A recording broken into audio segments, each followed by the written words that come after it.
All right, me and Tom are gonna head to some Tesla chargers and see if we can't test out this NACS adapter. Because, you know, real world tests are fun and you get to learn things. No, we will.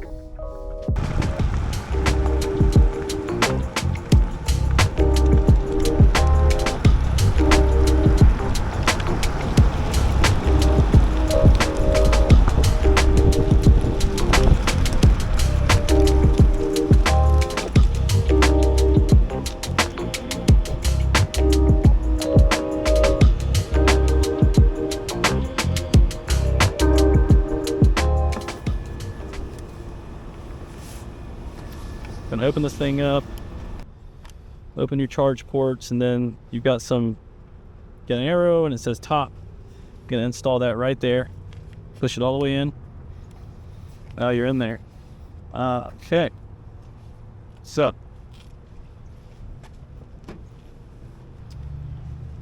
all right, so you just take the Tesla charger, flip it over the right way, and then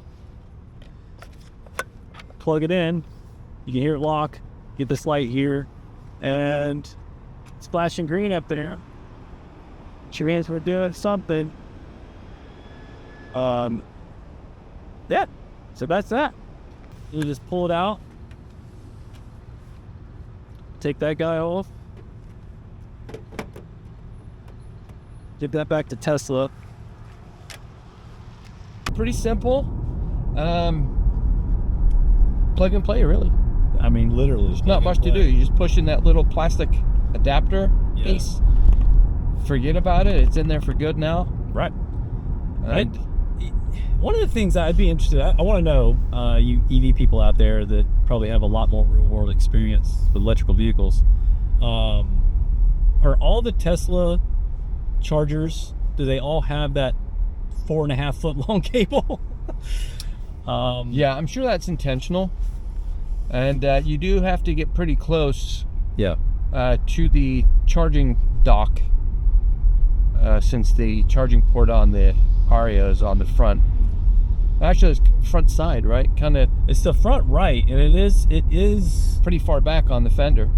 Yeah, the few times that I have driven an Ariya and had to charge one somewhere, it does seem like Nissan placed their charge port in a strange place compared to other vehicles, where it's like, if you look at like the Hyundais, they're on the back, I think, passenger side, like corner, just like the Teslas. So you back up into the spot, it's right there.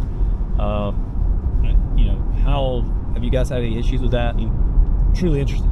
I would like to know, because I know it's frustrating when you go out and you need to charge your vehicle and you can't. You waste the time. You're in panic mode now, running out of charge. Yeah, the other vehicle that has the charging port in a similar location is the Ford Lightning truck. In the front? Yeah, it's like on that fender, set further back, closer towards the door. Gotcha. Yeah, I mean, there's reason. They have a reason why they put it there. I don't know what that reason is. Maybe somebody does. But yeah, there you go. You guys can take advantage of the Tesla charging network, which is huge. They're everywhere. Very expansive. I like the signage. It says Tesla charging only. Yeah. Not anymore. Yeah, we were waiting on some police bots to pop out of the ground or out of those big boxes, the generators, lock us up, but they didn't. They left us alone. Yeah.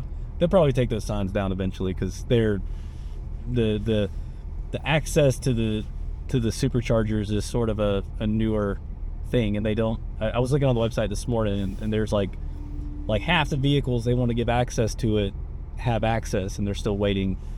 Basically, the manufacturers are going to provide the NACS adapters, and the newer vehicles will come ready to go. Oh, really? Yeah. So that's sort of the agreement, I believe, that Tesla has made with the car manufacturers, because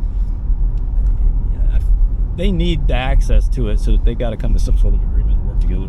I wonder if the charging port on the vehicle for the Tesla charging stations, if that's like a proprietary part that was designed specifically for Teslas. And Tesla's like, hey, we can license, you can get these parts under license, and for each vehicle built, Tesla gets a some Yeah. kind of payment. A royalty, Yeah. of sorts. Yeah, maybe. I mean, I would guess that's the way. I mean, obviously they're gonna try to recoup all the money for their charge stations and stuff like that. That's probably a good way to do it. But yeah, Tom's getting his first go at driving the Ariya. Yeah, that's just nice. How do you like it so far? I mean, you put a whole 4 or 5 miles on it. I like it, but for me though, being how much of a technophobe I am, I would have to read the book cover to cover in order to figure out a lot of these features. Yeah, that's one of the things that I did notice the first time I drove an Ariya, and of course it was a platinum, so it had everything. Yeah. And it was overwhelming. It was like, you know, I love all these features, they're great, but until you learn them, it's a little bit peculiar, especially when you're driving and trying to do stuff. I'd probably be the kind of person that's like, what does this do? I don't know. I've never tried it. Yeah. Don't touch it. Right. All right, I think we've talked enough about this Ariya. I hope that you Ariya owners or future owners will give us some feedback and let us know what you want to see. I'd love to do some more Ariya videos. It's one of my favorite vehicles, so just tell us and we'll do it. Yeah.